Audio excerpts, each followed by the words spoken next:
chu chu atak sathar ni tura min tlan na ni voina chu tlan na thu thung chu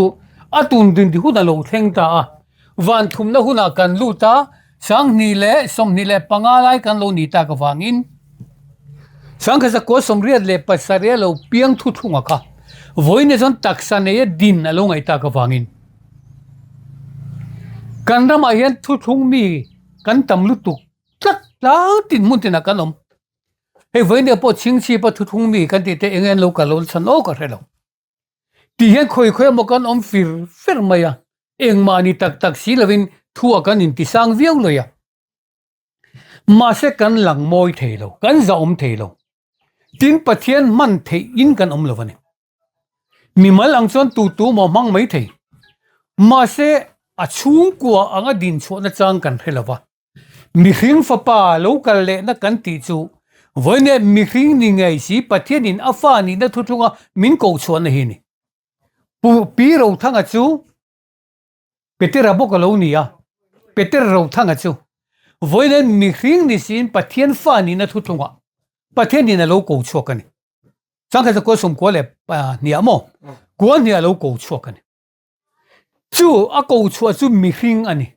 ma se pathian ompui na pathian in atak satharatan leilunga ding chuak tura a ko ani wangin ani hian chung ko long atuk tan no wang kan long a bo sai ta ko khran ani long chu ni chu tuk ve ta tat mai chu mi hring fa pa local le na atia kha a i so me le chu kan mudon reng to lo ama kha na soi chiang ani i suan mi hring fa badam lai ni hi ni khat chau po mu le in cha kang ni ma se la in mudon to lo ten i suan a ai o turin tak sathara min tlan chuaka leilunga ama nen ro rel turin voin min ko chuak dai to chu wa zon he van thar le thar ate hi chen turin min duwa van thar thu thung thar tak satan da thu thung thar ani van thar hi ti chuan le thar khovela ram thar min pe don ram min lua tir don ram min bo sai sak don chu van ram ani kingdom of heaven van in le lal ram din don van ram kan soi thin hi khi ta kan pi le puten piel ral kan tiang kha ni lo mathai jek bung som pathuma iso soi zong kha en ro van ram te khin thu ka khovel le lunga lo thleng vek turani lo chu khovel ania chi tha chu ram fa ten nia ati kha lo chu khovela an thuk ru ni ro phum ru lova ro phum ru ati lo chu khovela ni buchi mil buchi an tam chi phang khat ala ka lova theng chu ni te a ril fia jel li suan lo chu khovela ni a chi tha chu ram fa ten ni ti le mai ni chi tha chu ram fa ten ni lo chu khovela ni voinen chu chi Israel chu ka soi ler dewa he ta Abraham atangin Isaka thutiam fa vai vuta siam ve ni mi alo tharawa piang chu mi atang chuan pathian nam than ni lo chokani Israeli vai vuta siam adama tha an mi reng lo Israeli chu wa chon kha chi thiang lim atiaka arong kal tai chu ta rang chuan zakopa lo choka zakopa tangin Israel bon chok ta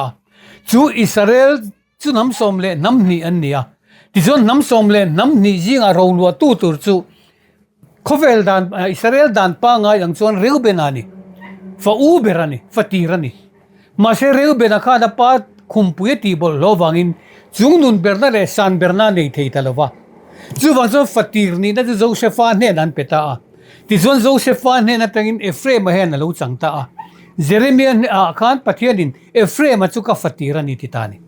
chu Ephraim baala tuleta khovel ram tina an the dar wak bo to kha chu nge mai chu tlan chuak le ni thum ni isuan thole na kongka aron hona hian kha nam ka kan lo tho chhuale thin turin chanchin tha pathian thuwa kan lo tho chhuale thin turin iso hian taksa ngain thole na kongka hi aron hongta voine po atak sathar ni tura atlan na thisen thu thung thara ko ran ko chuate hi lalpan ram min pedon kan ma hian zoram thar kan ti ding don chu vanin lal ram le adin tu rahini vanin ram adin masak ber adin masak zok su tu na kanan ram ko ni tu na Israel ram ko an boy nuai tu na kwan achan chu athak na ading trep khu ala chemai lawang an doro dang ma sen ne khi si lawang ma se athak na tu rakha hei hebraizia ka khan thu thung ma sa chu dem na omin om lo sela apani na tan munan jong lo tur te ni ka chuwang chuanin leilung pian tira tal to beram chu leilung pian tira intan ram buat sai hi chang ra utin anni chu kala hilangate leilung pian tira an buat sai ram lo ding tur chumi lua tu tur chuan lalpan voinan he nam mi Israel nam beram bo Efraim tha mi zo te hi kan din suale na turin he tlan na thu thung thar hi a din hun alo theng ta chia tu na chuan zentel nikina kan luta zentel ni akin chuan Israel te tholena a theng don ti hi chen turani zentel ni kin khongai na hun aliam in khop chun tam tel telang china ka soi kha Jerusalem zai on kho pu hit hir te o mi an tam beram no lal le nan mu na lo voi ne po mi kan tam tel telang kan bia kan lian tel telanga Krista lal lo tel telang mi hring kan lal tel telanga mi hring kan enjoy moi tel telang chu thu thung ral kal phungani thu thung top kal phungani chu chia chu ma na dan thu thung noi kana theng to an temple te khir en un ro pui ru tu kani ma se sum an ngai na tel tat to kha sa khuwa kha isu avakala tempula Jerusalem lal angalu kha mandilo ka kan aw ni tum kaw nen zorama po ma se tempula avalu ka alung oyem isu kha teu lo mai ka in hi tong trai na in an tianga nam tin tan tong trai na nan tiang ma se nang ni chon suam mang te pu ken lo siama sum do na nin lo mang ani hi ti chu thu thung to pa chon chu adin huna ni zel enga tinge sabrama an bia kin te ram tak le enga ten bia kin te zu dora ten man tak an sual wange minilo zentel ni kin kan ram po chu ani tho tun ma kan upate kan pastor te an za angkha nei le har khop bang achan chu zentel ni kin in nan tak tat wangani pui thiam elia po huna topa athak tu tur samuel kha tempula run ding tat to mai ni pui thiam ro pui tu ka huna top tat mai ni chu wa chu pui thiam elia levia chi te pui thiam na topa samuel Efraim nam khan pui thiam na ron tok ta dai mai ni chu ti ang chon voin ne a hian levia chi te pui thiam na huna topa isua kha melki sade ka omda nangin pui thiam ni na kangin khongai na chan chin tha yeron hongta chu iswarin na noya pastor le pui thiam tam takaron chuakani kha pathian ordain thap an ni vekani ma se tu na chon zentel ni lo kin ta thu thung luemi pui thiam ka chomzel the ni lo chomzel the ni mi to lo chomzel don se chuan pastor kan ti te theological college kan ti te honangai lo reng Israel pui thiam te ka pui thiam man mang vele mai turani kho ina hnuai a hian ma se chomlu an thiang lova achan churam hran dai ani to wangin hei chu zentel te kho pui jeri ko khwa ang mai ka ni khongai na hun kum sang ni chunga thil siam thar ko rang alo chuak ta sawa chitin reng ten ron chuak an ma ni chiom da turang thevin tui fin ria ta sanga ten chian ron tha ta chumi khoi na chan chin tha kum sa nga na om dan tur bible sai ka khovel na lo mang zo ta tu da zo kum sang rukna kan tol kum sang rukna alo rala kum sang sarina kan tol lu ta chi mai ni chu ta chon tu nan thu thung thar lo ding ta Krista thisen thu thung tharani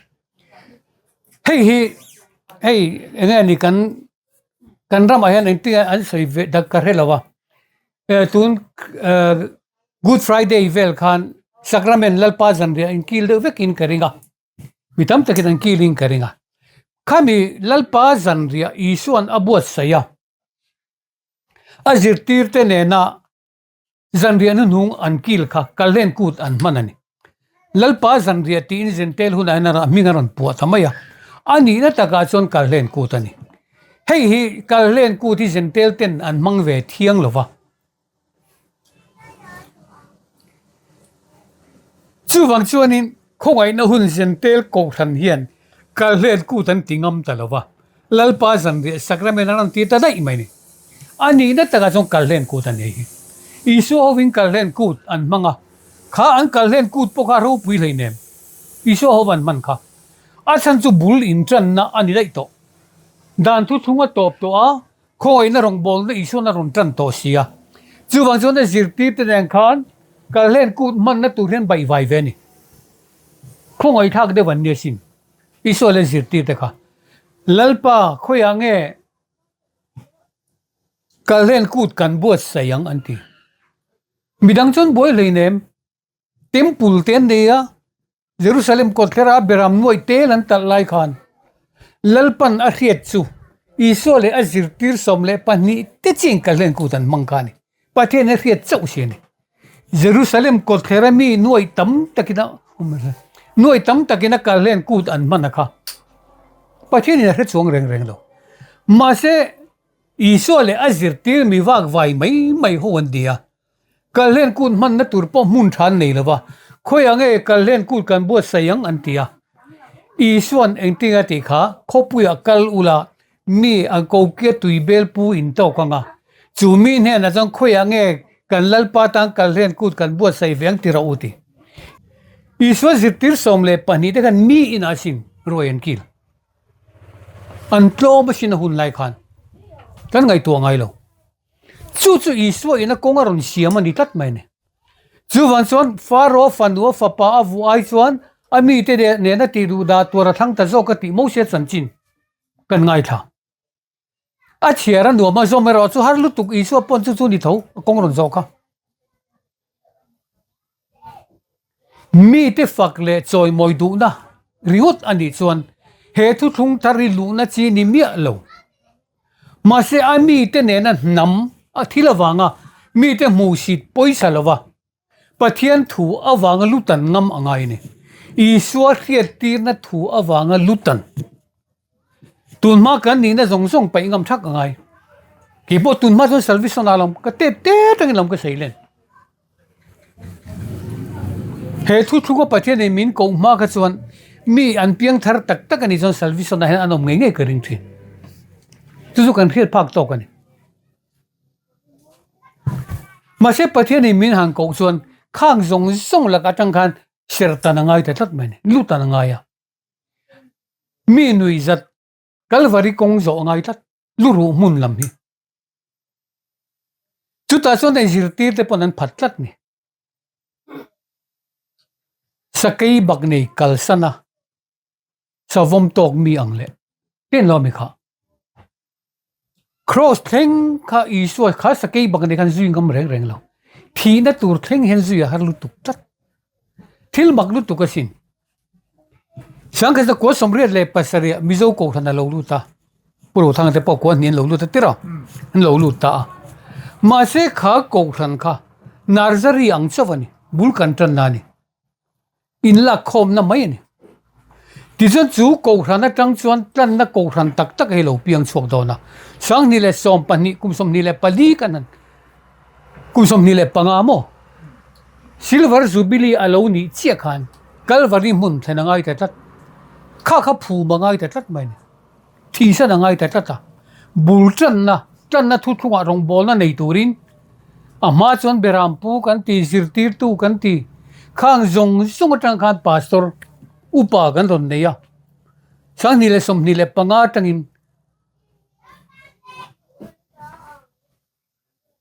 lalpan min han siam thar ta nia luru muna cross thega zuingam ahar lutuk isoi ani zon athi na tur kha apu theng zak mai ni cross ka chu mi kong chu lom mi zo pui voi ne po chu tiang ang phur ngam lo tan le chu tiang ang tuar ngam lo tan hetlan na kong hi kalmai mai chi ni mak nuam chunga kal na chi ni lo mit tuinen ani voi ne po ki mani kanan ram an han lu ta Israel faten thaler kum som lit sum ka chu manan ring mai bu tu po ngai lo tho po ngai lo ma se kanan ram an han lu che kha chu mana tla don to lo ati nang man ni thorai ni tong ati chu wang chuanin bul kan han tran ta keimani Krista taksa atlan a ko thran te taksa te kan ni wangin foreign thila in nga theita mi lo chu zo keimani kut koin kan ram mi kan chei he thu thungi kan ti pui pin nga ya biakin po kan sak ti chuanin theito pin kan tang ani chu lalpa min du dan ani tat tu na chuan hei tu na hian kho som thum vela biakin kan nei ta kumsom ngani kumsom li kan chong kai trep kumsom thum le pathum kan mang liam ta chu wang chuanin tu na chuan tun ma ai khan thilom dan lo dang ta daya Israel kan ni ti kan soitir chuan Israel kan ni han ti te thu thung han ti te min kal sol mu han min mungal ngoi mai ni ma se tu na jong ko than tam ta kan Israel ni in ringan om ta tul mai ni na kin lo ka chuan kan la in fok khom don ma se chung ho tan chuan in kan lo bo se ngai sia ko than eng kim a fu ke kim thapa lo pian lo nga ya chumi ti turata na ko tele anta na kong siam tu anta na mun bo sei tu tan lalpan ke ni min thanga ti chuan no wa chuan longa tuka a ha tau leang ma se tu lo lu don zon a chung te lu ro le ti an lu tan him mai ni khat no wa tuilet kha mi ring fa palo kal le na chu no wa dam lai thil om jiang bo kha niang atia helai pathian tui man thia mangai khop maya hei van ni na kan ti khongai na hun ni rin na hun van ni na hei iswa crossa an khen be khan anna ka tang hian thisen le tui lo chokane tui lo choka ti chon thisen lo chok boka thisen hi zanrian nunga isuan chang an la khan hei ka taksa ani la ula era utia a om je chu kha chang an ei khan isua taksa thar an lo ni theita ni a taksa ani miaw wang khan apya ka taksai la ula era utia isua taksan ei ta ni ti chuan oina la an thi chuak le a hei ka thisen thu thun thar na chu ni ti ta ni ka thisen thu thun thar na ani tia mi zong tan ati to lova mi tam tak ta na chuak tu ra chu ati le a tin chu mi nuwa athu soi le chu nang ma ni nen athara ka parama ka in nie thlen le ma lo chuan ke chuan he grep hui ra mi ka in to lawang ati i chuan in theita mi lo a chan chu athi to don a huna to pani ma se param aron in hong le do na ta chuan chu param van thum na hian he parama hian van thum na hian tan na thisen thu thung thara a thisen hei ka thisen thu thun thar na chu ni la ula e ro la ula in ro ni ma se la ke chuan ka parama nangma ni nen athara ka in ni then le ma lo chuan he grep hui ra mi ka in to lo wangatia ti chuan in le thei dan tur kong khat chi aneya ki ma ni nen in le thei ni chu wazon Israel som pani te ai o in zirtir som le pani te athanga ti chuan chu zirtir som le pani te ne na zo kallen kut abot saita a lalpa zan ri akil puita ti chuan a zirti te chu athisen chu an intir le ta a ni ma se le chung ji nga chuan iswa zirtir som le pani te ji nga tunga ni hek tu kha iskariota hei iskariot ti ming pu hi an tam maya Israel khon an te ni ma se kha iswa zirtir bi kha chu juda bik ane wangin juda iskariota anti dak bi khera antia juda iskariota ni tat bene kha khan iswa chang kha chu ei ve ma se ka thi sen thu thun tharna ti chi kha ai in talawa achuak ta ni Bible kha chiang devin en ro lo thiro juda iskariota hian thi sen thu thung hi a chang ve thei tlat lawani ti chuan thu thung lui a lo changta a ti chuan isu aman tira wang khan a in thiam lova hun top dan chu engani a in ok luma a hrui chat lenge ni tlabok khupa a ril zong zong poke thu thung lui kan ti chu ni danani a lo ral to a thu thung tar lo din to chuan thu thung lui om zia kha chiang lu tukin tarmol phovin om thinani chu ti ang che chon tu da po thi sen thu thung thar a hun a lo thengta Krista taksa thar kan dina lalpa tlante kan tho chua angai ta ka wangin voinia mizo ko than ni thin kha tlan da ko than tia mingtha ka lo tu na tak thu thung in tha ka kha mo chu ta nge chuan ani voinia loi cho kan bo sai thei ta ka chuni chu wang chuanin he thi sen thu thung thara Krista tlan na chan chin tha kan hriata voinen chu nam chu tho chuak turin kan rama he ti khop phian thu thung mi kan tama ma se mani tat na mol mola nge ni rote ko la se pan tiang men kan om fira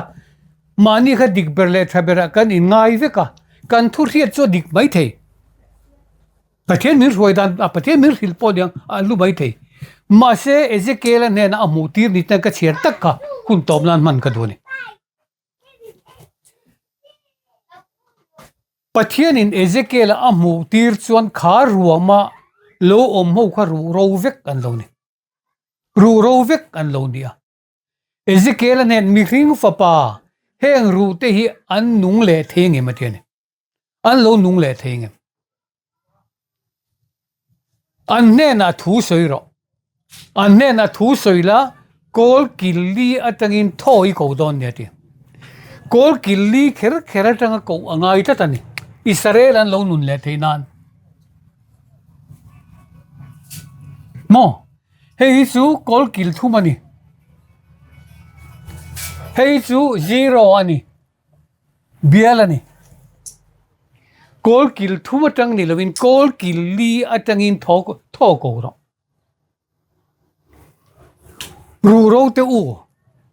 an ne na thu sei ro ati o Israel te u ru mai kan ni to kan tha thum zo to kan lo chak to lo wa kan lo chaw to ni in tia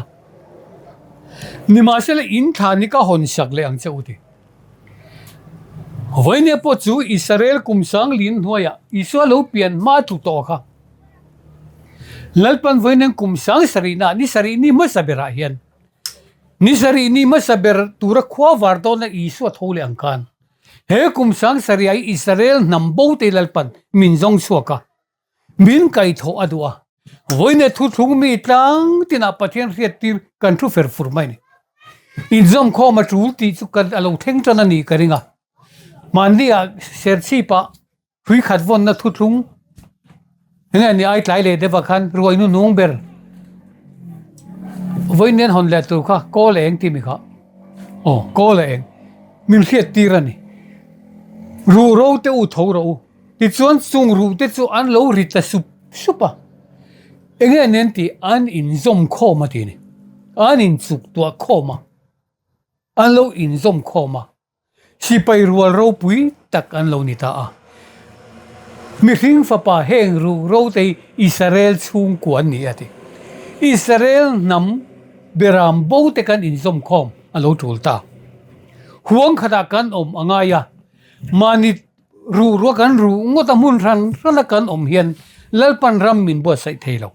ti chuan leilunga chin chiana kan hmuwa in si khom le izai re lang ti hi man tang kan rama kan avani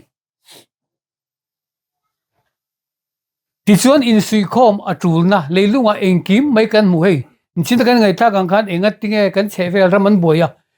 kan nam pui tam tak mai hi engat ti kan rama hen an ron tlan lu le mizo nam fuan kho ma hunan ru te kan tho hara kan in zom kho mangai izo si Israel si pai rual ro pui tak mai an lo nita ang khan voine po thu thung mi te kan in zom kho ma hrui khat kan vona a om zia tak chu in zom kho in zu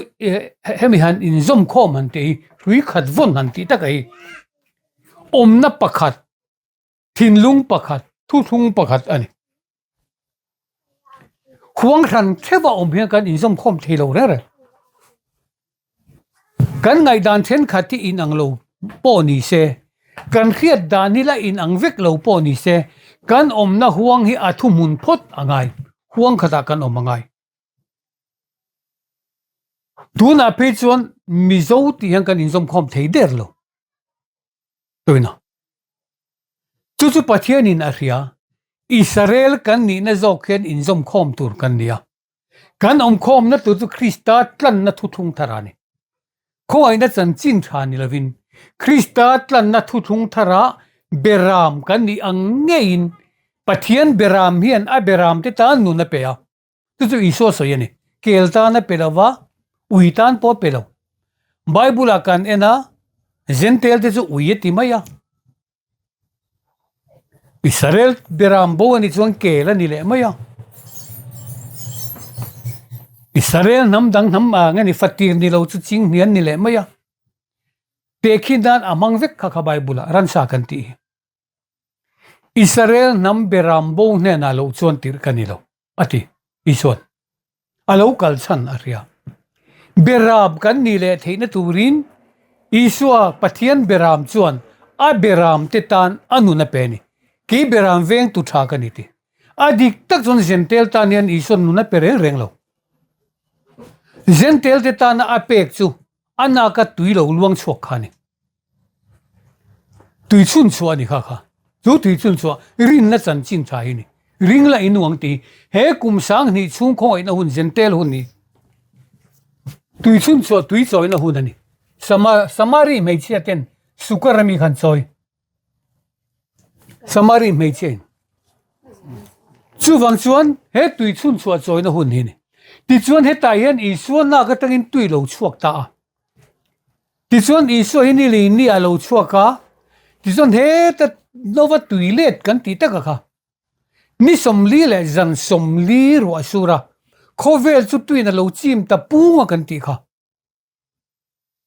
khongai na chan chi chin tha hian aron chim pung ta mai ni tui thuk zong an han te ta a lam som le nam lam nga in khovel chu tui na lo chim vek mai a chu e di sang khat le zanga protestant lo chwa ti chuan han te non le lam som ni kum sang ni chung chu zentel tui puian Israel te min lo chim vek mai ni chu milak kan him na turatan chon voinen ko ran longlal pan min tuk tir ta ni hey nova tuilet hi ama khom maya atak taka omlo hi chu thudang ni sela ajiak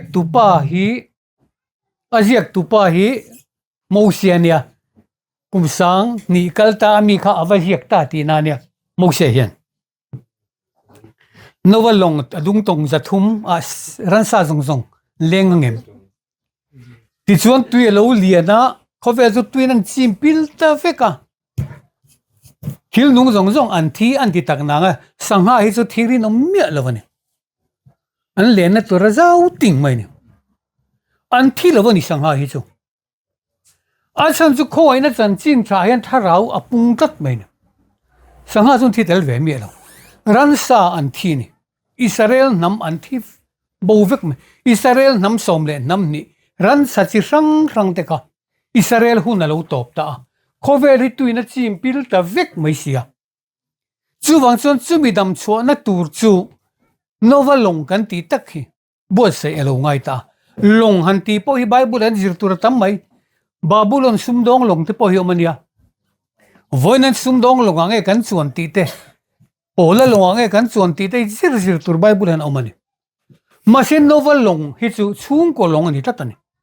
nam ta ni dam ko thadani voina kan rama hian diktakson kan huat thu suwa wel se tanga kan phunte london atang kan phunte america tanga kan phunte ni khovel ram rang atanga ko khan kan lak lu mai ni voina kan nam kan thu thung Israel na thu thung atanga ko khan lo piang achu Krista tlan na thu thung awanga voina ko khan lo piang achu tlan na ko khan ni kan sei to pang chu wa zon hei hi kan loi lu na tur nova long ani ti kan chian na tha rei lo te khomola in gat don ai ngat tep to tu na hian tu kam tran zen tel ni kin tui kam tran to ante ni no te po kan ti chuan ararat tlanga in ngat ta dai mani khomo la lo lang ta ti chuan no te chung ko chuan mai chaman siam ta ni ka chu wa chuan khovel thar hi kan ma mai hen om zoram thar kan ti alo thleng don chu wa chuan pathian ngai sak lo te pathian thu du lo te thu nu don lo te hoi kombol te khati ang tam tak ka kan om don kan boral ni thega pathian thu ngai sak du me loi kan tam don kan ram din mun a che tiel kan sual tiel chu wa chu mi te khem na ni chu pathian en abo sai ve tho a rem don tat mai ne enti ati ka aramata ti sual ti tu le ti sual tu te zong a ther chok ka ta chuan tra le ha thela omang ati nang ni ro chu in para ma chuan ni angin in eng tong ati khovel khiata nam khovel in a khiat Israel nambo kan din chon ani alo thleng nai ani kan ding chok tep ani chu wang chuan in voinan hun tha kan ne ya kan ra bain apoi mo ber chu thung mi zong te huang khata in nei na kan mana kan in zom kho mangai chu wang chuan voinia po Christian na in nei na roi ani Christian pum khat kan ni thisena in zom na nei lo baila Christa thisena wangin u nau kan ni chung ko kan ni chu voinan longa ko thana kan loi lut ta veka chung ko thar lalpan min dina lalpa hriat chung ko te kan ni a chu mi a ko ran ho thu thunga a ko ran ho voina kalna tur kong bik min siam saka kanom dan tur eng kim mai rem min ruat saka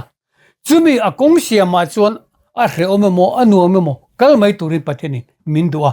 a chan chu min duani an boral nan kan boral velo na turte voinen ram mi eng tinge a in sing sak don kan hre phalo hei tun na ya kan cheveli ram anging na sak khop maya enga ni mizoram min la hel vek mani lo ka gawhati anging le a tien he manipur khi ta Burma te kan cheveti anginga kan rama puan anging lawang ti soi thelo ni eng po lo theng the ma se chung eng po lo theng the ta chatua na him na tur thuru ka chu min hrit adwa kan taksa nge po ala thi the kan la muhil the ma se kan muhil ani pon min kai thole mai na tur thu thung thole na thu thung thari min siam sakani ama khop mai chu wang chuanin tu na thu thung thar thi sen thu thung thar taksa tlan na thu thung kan ti kan man chena kan ril ru zong kan ngai to angai lalpa I pathian chu I thin lung zong in I ril ru zong in I chak na zong in I mangai tur ani ti chu tiang mi tur chu pathian in a zong ani ti chu wa chu voinia po kong rang in pathian in kan in pek dan hi min fia ruzela lalpan chu theng ro se ati hi a thleng mai the ma se pathian in ati mai du me lovani a chan chu atak sa thar kan nia kan ti tura tam tak da ve tat ani chu wa chu Christa taksa ko ran ho a taksa te kan ni wangin kan ram mi kan chei turani kan siam pui tin turani chu chiang ngoi ro kan chian angai chu wang chuanin ke manin kan sual chuak chho zela in kan sa tin kan in sak chu mi te tan mun kan bot sai ni hei har sa te om khom kan nia ma se lalpan min pui tiang kan mo lalpan min pe zela a chan chu Solomon the temple kan ti ang khan ni velawa Solomon the temple te kha chu mo a chak zong hi foreign tangan lag lu vekani tui fin ri ral tan chersan ron phur khom veka an lo rem pum mai tu bo rik po ngai lo ren mi chersa vek te rem khom ania khulama ti dan ti kha ni mai kini chu khulama ti dan ni re helai lal pa thu thung thar chu ba zo tu bo te po ri tu ran ya Davidar ram ani wangin luira an chermam sa helai rem khom ani velo helai ke mani ngeina kan tha le tui kan thi sen ne na kan sak ani wangin hanin nial de bab cha ngo mang an lung oi lo de chang de po mang ma se thi sen na sak ram ania Davida kuta thi sen oma Solomon the temple kha chu Davida sakapal reng lo thi sen mun ani lo kha chu tui mun ani nang chu thi sen king tui ni ti chu aja voine pathian in ramaron din de tur chu davida ram lo theng tur kan pa davida ram chu chungnung bera khen hosana anti hi lo theng don davida bok te chim chu ka tung ding lenga man la ya omang kan ka siam lenga te ni pathian in la tan po davida ka peng chu te ti zel chu wa son davida ram alo theng dona chu he van thum na tlan na thu thung thar hi ni ta hian van thar le thar alo theng chu van thar kan ti chu tlan na thu thung thar hi ni mai sa kho thar le a hian ro rel na thar ram thar arong hong don bok le thar le van thar ti na jiak lova le thar le van thar chu ti se le lung hi a ching fel ma sang ma se van thar le thar ani wangin van hian le a ram adin jok turani van in a ram adin ani wangin kingdom of heaven ti ni heng ang te riat atha chu wang chon heaven van hemi van thum na hian ram adin don chu wang chon sa khuana pathian thuwa he thi sen thu thlung thara ram hi kan minanga mitam takta hian kan loi lu tanga chu ta chon ram in hong chiang chu wang chon van thar te le thar te kam huwa le thar te le van thar te kam huwa ti lawa van thar te le thar te ati van kha poimo van khati ang khanin tin thu nei na jok ko khan thu nei na ron pek vere na chon leya i phuara piang chu wana phuara nianga